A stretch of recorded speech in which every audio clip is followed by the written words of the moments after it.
Hey, welcome back, everyone.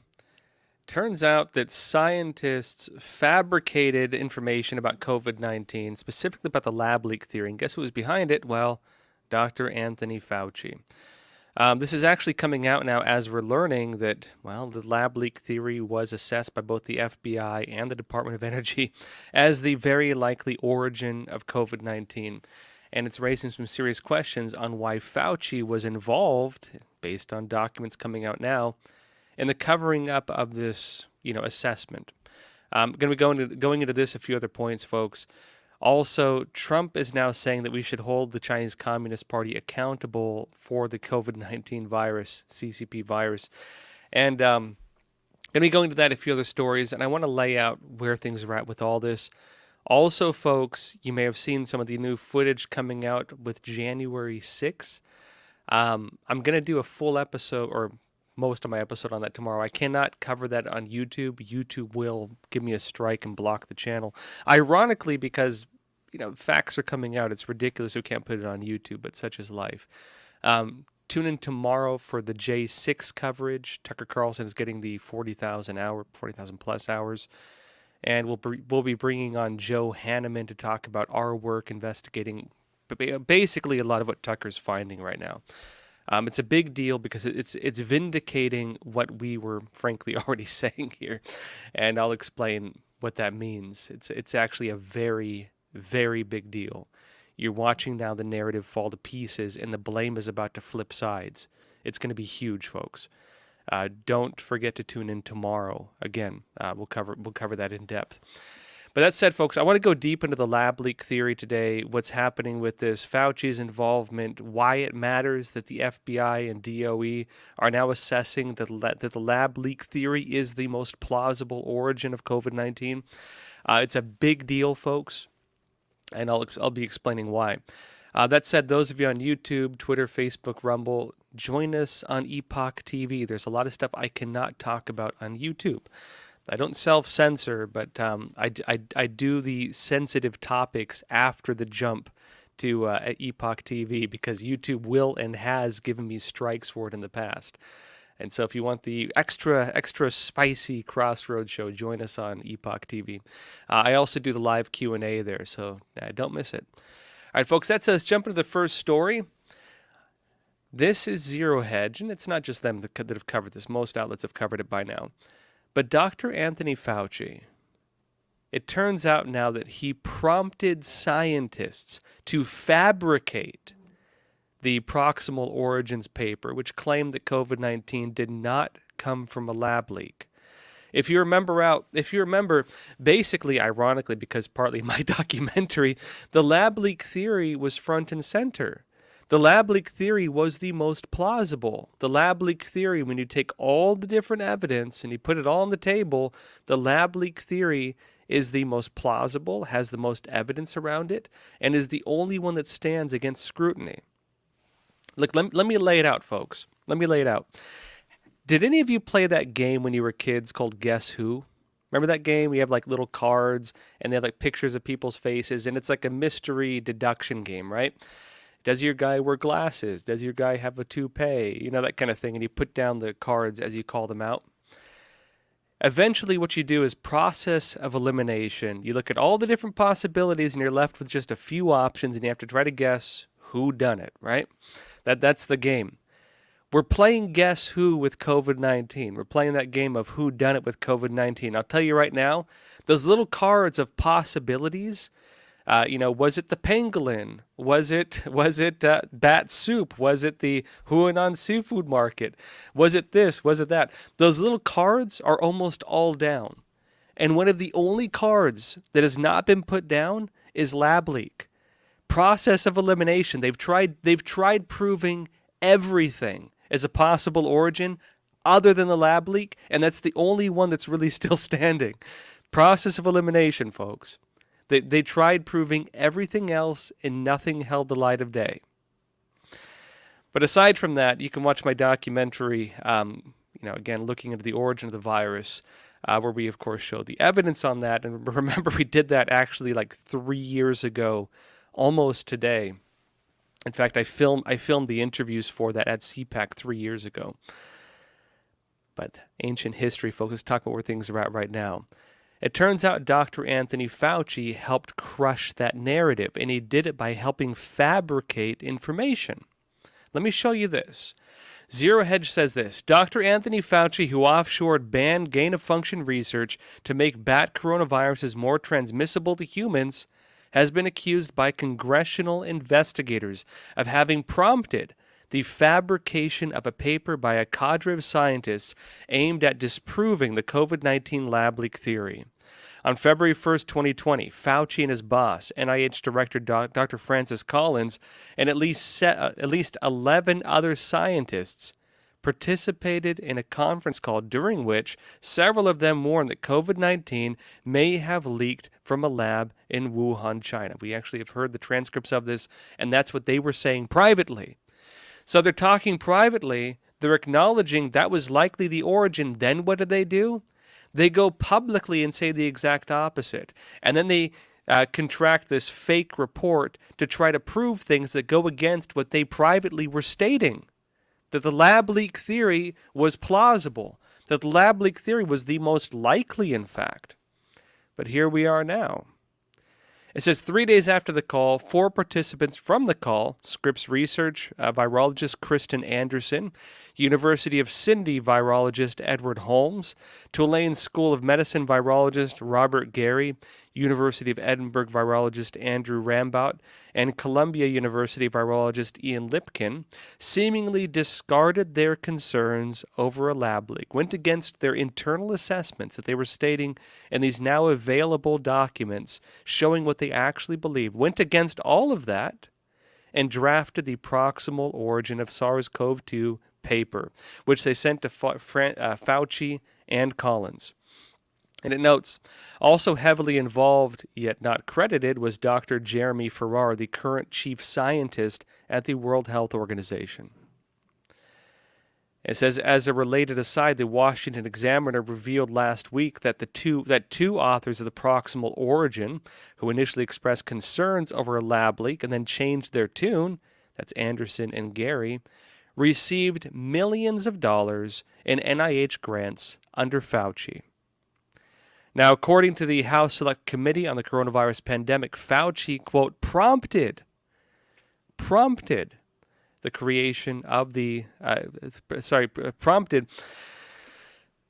creation of the paper, which is the again the one we've been discussing. It says, quote, new evidence released by the Select Committee subcommittee today suggests that Dr. Fauci prompted the drafting of a publication that would disprove the lab leak theory. The authors of this paper skewed available evidence to achieve that goal, and Dr. Jeremy Farrar went uncredited despite significant involvement. They hid his involvement. And it notes further in, so for those following the bouncing ball, let's follow this. The U.S. was doing risky gain-of-function research on U.S. soil until 2014 when the Obama administration banned it. Then what happened? 4 months before the ban, Dr. Fauci offshored it to Wuhan, where the virus origin is suspected. Again, that's where the Wuhan Institute of Virology is. Fauci offshored it to Wuhan, China, through New York nonprofit EcoHealth Alliance. I should note, they claim they were not doing gain-of-function research, in fact, even publicly testifying and possibly lying under oath. We'll see if it ever comes out. Possibly lying under oath, because the argument was we weren't doing gain-of-function research. We were merely doing research to add functions to make viruses gain new functions. That's not gain-of-function research. Rather than, in their papers, rather than state, conduct gain-of-function research, they described the process of what would constitute gain-of-function and then claimed that it was not gain-of-function because they never used the term. It's ridiculous arguments, in my opinion. But it says, after SARS-CoV-2 broke out down the street from the Wuhan Institute of Virology, remember that seafood market was just down the street from it, Fauci engaged in a massive campaign to deny the possibility of a lab leak from the lab that he funded and instead pinned the blame on a yet-to-be-discovered zoonotic intermediary species. If there was an intermediary species, folks, what was it? Was it the pangolin? Now that was already disproven. Was it bat soup? No. We don't know. Again, it's a little guess who thing. All the cards are down and only one remains standing up. And here we are now, over 3 years later, without any clear answers other than the fact that they fabricated information, altered evidence, and then stated things publicly which went against what they were saying privately. I should note as well, when it comes to my research on this, of course, remember that hey, we're all vindicated now. Of course, they censored the documentary. Facebook, in fact, even banned it and then sent alerts to every single person who shared it. Probably many of you here who were around at that time. Every person who shared it and told them they were sharing fake news.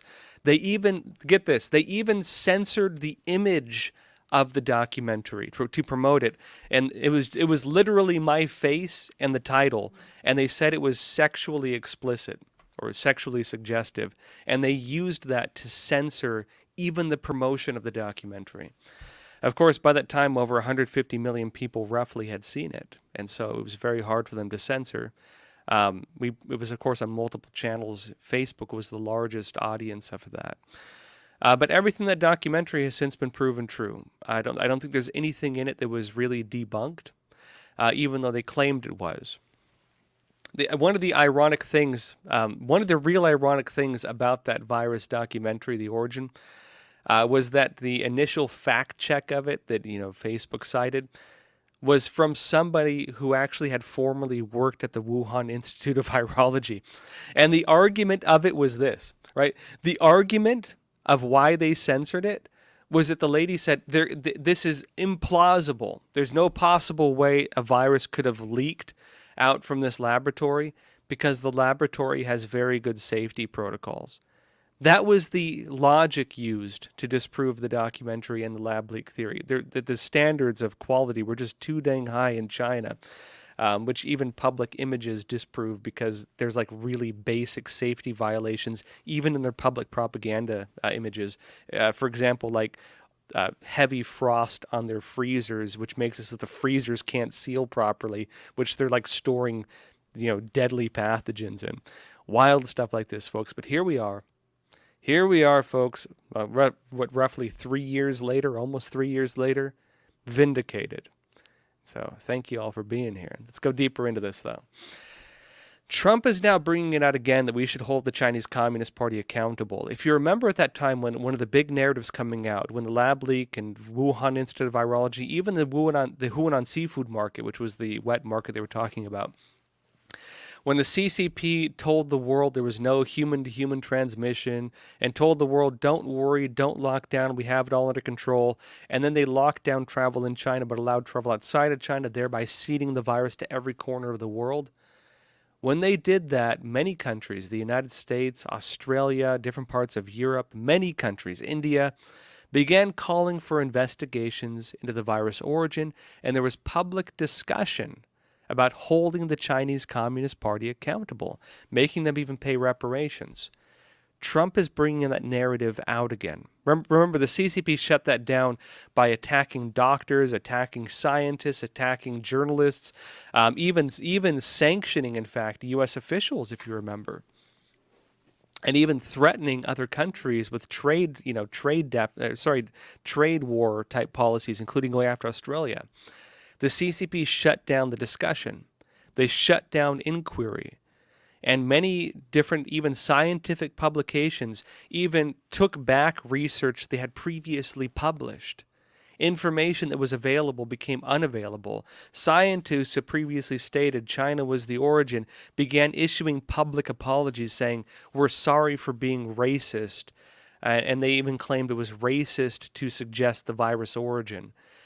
Journal Nature, for example, other major publications, for example, even many public officials, for example, began repealing their statements, repealing scientific research because they said the facts were racist. In fact, I was even going back and watching some older Crossroads videos, trying to kind of recount where we were at that time. And I didn't realize, I forgot that actually they were even censoring me on YouTube at that time. In fact, one of the first times I think YouTube demonetized me was because they said that I was spreading hateful rhetoric. And the hateful rhetoric I was spreading, quote unquote, was that the virus came from China. Because I was talking about my research and talking about the documentary and the possible origin of COVID-19 from a lab in China. Aside from that, even talking about the Hunan seafood market became racist. They demonetized me for stating this, even though now it has been proven true. Even though now this is the public assessment. But Trump's now talking about bringing it back to where it was before. And he's now saying this. This is Truth Social. He said, the world has finally woken up to the truth about the Wuhan virus. Now it's time to hold China to account. And Trump actually published an op-ed in the Daily Mail where he outlines his arguments with this. Let me show you a bit of what Trump published in the Daily Mail. It's actually interesting. I don't think I've seen him do many op-eds like this. But he says, 3 years ago, I declared that COVID-19 almost certainly came from the Chinese Wuhan lab. Now the world is finally admitting the truth. Remember that time Trump actually did state that. Trump said that he was told privately it was the assessment of the different intelligence agencies that COVID-19 came from a laboratory in China. That was the internal assessment. He said there was evidence of this. It was never released publicly. But he says this, now the world is finally admitting the truth. The cover-up of COVID-19's origins is one of the greatest scandals in the history of the world. Millions of people all over the planet have died from the China virus. Remember, it was called the China virus at first. The cost of the outbreak and the lying about its origins is incalculable. Some say in excess of $50 trillion. And now it's time to hold China and the corrupt forces who have facilitated this colossal suppression of facts accountable for the damages they have inflicted upon all of humanity. He says, according to recent reports, the U.S. Department of Energy has concluded a Wuhan lab leak is the likely cause of the pandemic. The FBI reached the same conclusion. I reached the same conclusion as well. And it says the facts are now plain for all to see. The entire globalist establishment, from the World Health Organization to the media to Anthony Fauci and the public health authorities to the corrupt Silicon Valley tech giants to Joe Biden, worked relentlessly to silence, censor, and shut down any suggestion that the so-called lab leak theory could be true. I'll tell you right now, a big question is going to be why. Why did each of these people, each of these organizations, have it in their interest to suppress the truth? That's going to be the big $1,000 question right there. Maybe $1 million question. Maybe $50 trillion question right there. Because someone's going to have to pay for it. Why did they suppress the truth? Why was Fauci privately discussing with these scientists, and these scientists privately stated their opinion that the lab leak theory was the very likely accurate theory, and then they go directly from stating privately their assessment and then publicly immediately after that write something totally opposite of what they privately assessed? Why would they do that? Why would intelligence agencies not make public their assessment until just now, in fact? Why did the FBI state that they had assessed this for years and they had not told people?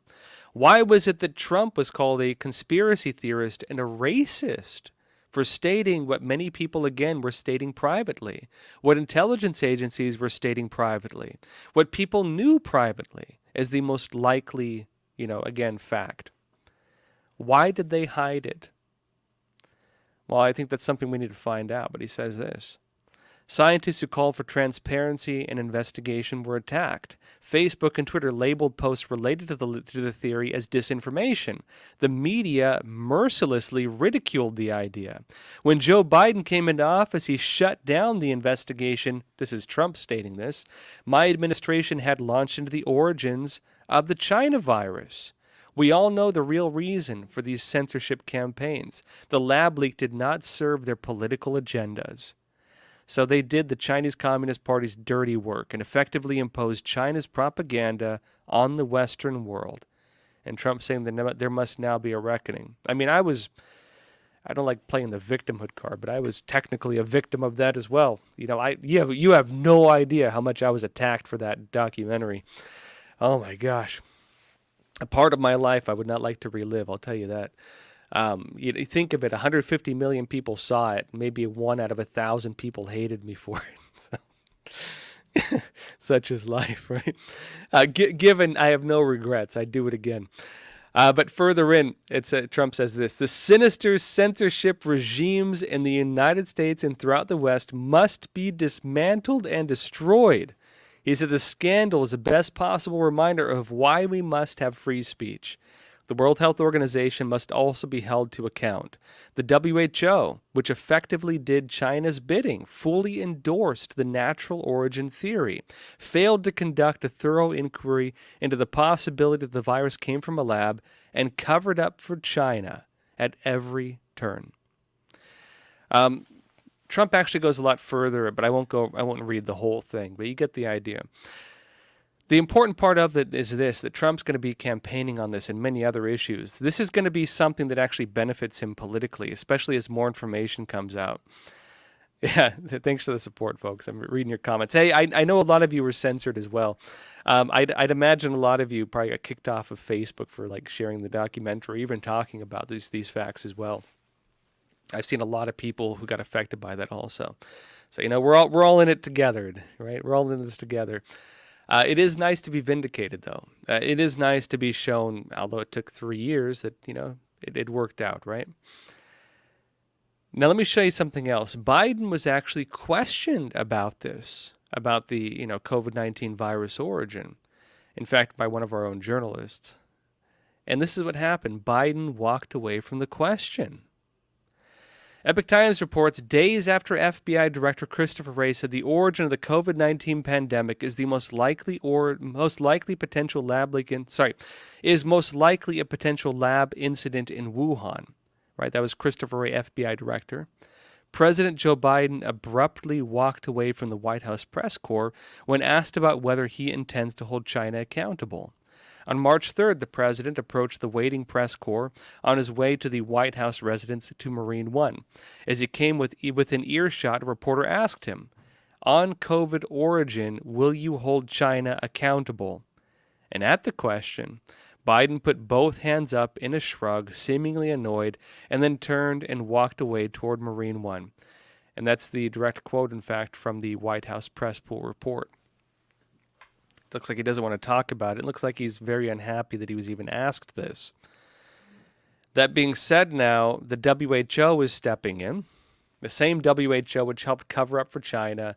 The same WHO which could not demonstrate its independence even from the Chinese Communist Party, which is basically, again, based on the former assessment of the White House, an extension of the Chinese Communist Party under the illusion of being under the United Nations. Just a glorified branch of the CCP here. The WHO is now urging countries to reveal intelligence on COVID origins after the FBI director's statements. And why does this matter, folks? It's because what the WHO is really doing here, at least in my assessment, is asking the Chinese Communist Party to release its own fabricated evidence because the CCP is claiming the U.S. military brought the virus to China. This is the WHO trying to do a cover-up as far as I'm concerned. And unless the Biden administration says, unless Biden says, Mr. Christopher Wray, release that information, it's not going to come out. And what does that mean if they don't release the information? It means that China and other countries like the CCP that have been, again, having their own agenda with this are going to dominate the narrative.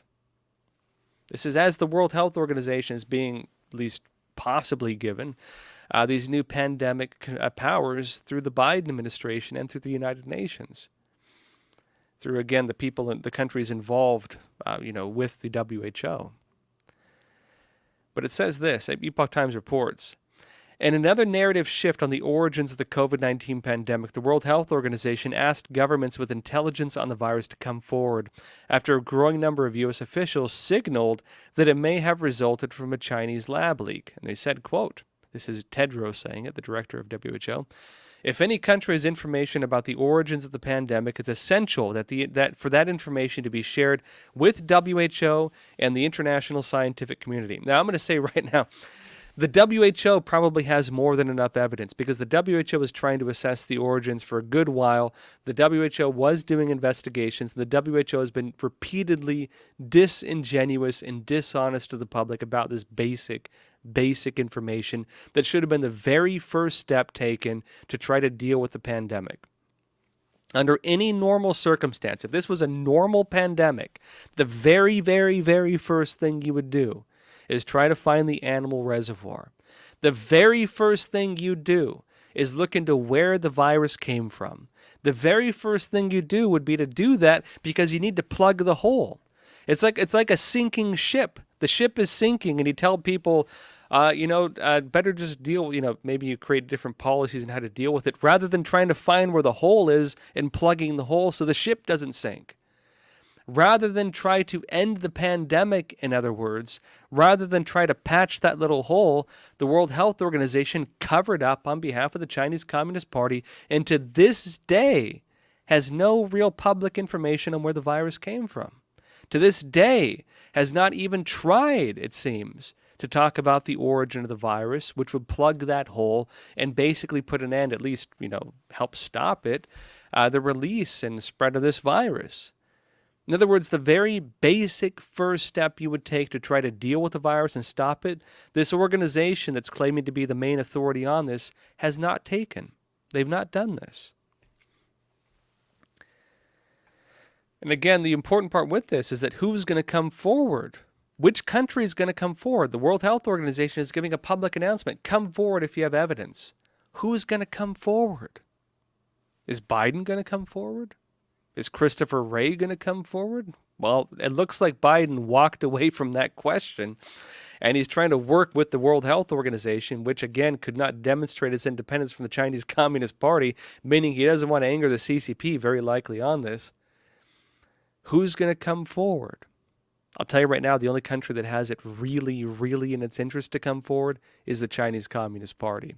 And if Biden doesn't publicly challenge whatever they're going to hand over the WHO, if he doesn't challenge that, the CCP is going to dominate the narrative. Now, a bit more on this, folks. The irony with all this is that it's becoming a partisan issue. And this is really one of the main reasons why, at least some organizations are saying, they actually crushed the narrative.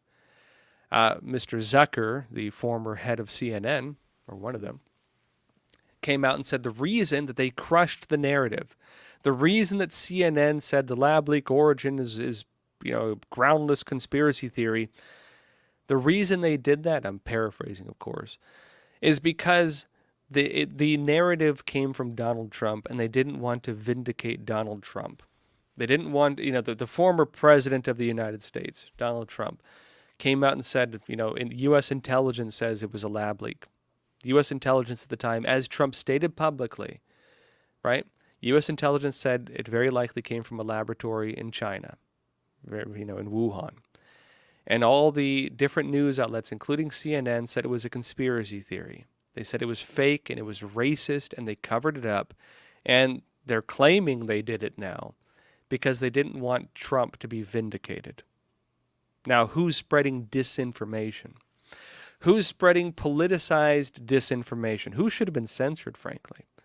Well, not the people who actually talked about the real virus origin. I'd say it's the people who covered things up because it went against their political interest to state the truth. And a former New York Times science editor is saying this, that COVID origins became a political and left-leaning side of media. It became political, and because of that, the left-leaning side of media ignored the lab leak. It says, during a portion of an interview set to air on Sunday's broadcast of the Fox News channel's Life, Liberty, and Levin that was released on Friday, author and former New York Times science editor Nicholas Wade stated that the issue of the origin of COVID-19 became political, and Democrats opposed the lab leak theory while Republicans supported it, and the Democrat-leaning side of the media wasn't really interested in the lab leak theory. Wade said, quote, "The cause of the problem, I think, is that for reasons that I don't understand, the issues become politicized. Now, he's saying it was censored because of politics. I'd say it was probably censored because of politics, corruption, bad financial deals, and because of international political interests where they didn't want to call it the Chinese Communist Party, and then also political correctness where organizations didn't want to be called racist. That's what I would say it was. And also because I think they wanted to use it politically, which they did, to alter America's election laws. Now, folks, I want to jump over to Epoch TV for the rest of this, but I want to go into Project Fear. That's a new book in the UK. And it has something very interesting, which is UK officials talking about how they were going to deploy the new variant and how it would scare the pants off people and how they were planning to use that fear, right? Scare the pants off people. When are we going to deploy the new variant? Using that fear as a political tool. And the reason it matters in the UK is because the same thing happened right here in the United States. We're going to go into that in a minute, folks, on Epoch TV.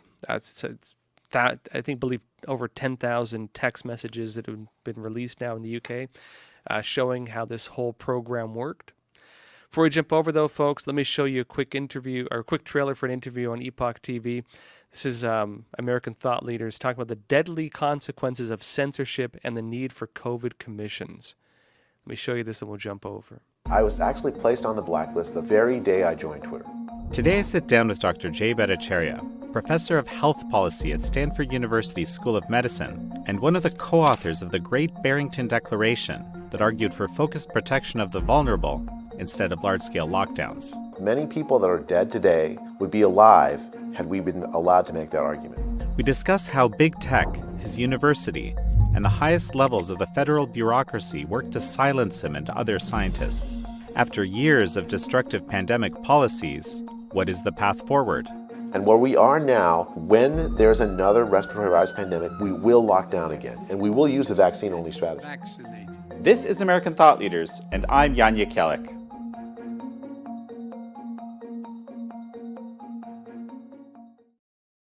Remember, folks, the vaccine mandates, the lockdowns, the mask mandates, that was the Chinese Communist Party's model. And if you want to take my personal assessment, the reason that countries didn't want to call it the CCP was because it would have shown that the Chinese Communist Party model was not effective, and what they needed politically as a tool, lockdowns, mask mandates, emergency orders, all the whole 9 yards, what they needed was the Chinese Communist Party model because they used that politically. And the next segment we're going to go into, I think, shows some evidence on that, how they talked about privately deploying the next variant, scaring the pants off people, and how they wanted to use this politically. All right, folks, let's jump over to Epoch TV, then we'll go into this. And folks, thank you for being here. Let's talk about this now.